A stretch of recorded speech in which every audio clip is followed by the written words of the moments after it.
కడప జిల్లా బద్వేల్ మున్సిపాలిటీలో స్వర్ణాంధ్ర స్వచ్ఛాంధ్రలో భాగంగా సింగిల్ యూజ్ ప్లాస్టిక్ నిషేధంపై వ్యాపారులకు ప్రజలకు అవగాహన కల్పించేందుకు పోరుమామిళ రోడ్లోని జిల్లా పరిషత్ హై స్కూల్ నుండి ర్యాలీ నిర్వహించారు। ఈ కార్యక్రమానికి Badvel revenue division Chandramohan, municipal commissioner VV Narasimha Reddy మరియు తదితర శాఖ అధికారులు పాల్గొన్నారు। ఈ సందర్భంగా వారు మాట్లాడుతూ ప్లాస్టిక్ వాడకాన్ని తగ్గించి పర్యావరణాన్ని రక్షించాలన్నారు। ప్లాస్టిక్ వాడకం ప్రాణాలు తీయకు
प्लास्टिक वाडकम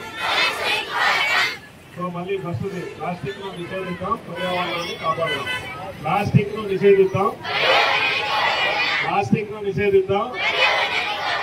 प्लास्टिक వాడకం కాలుష్యానికి కారకం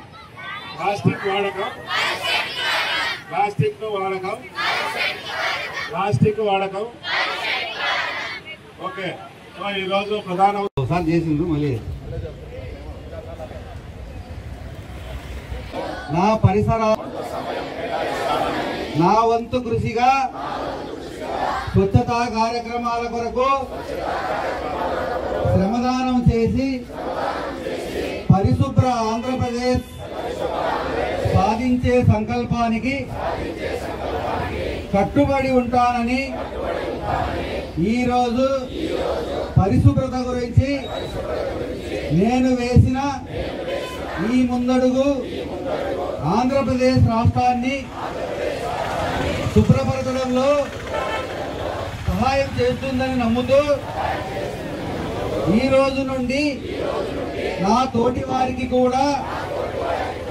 స్వచ్ఛత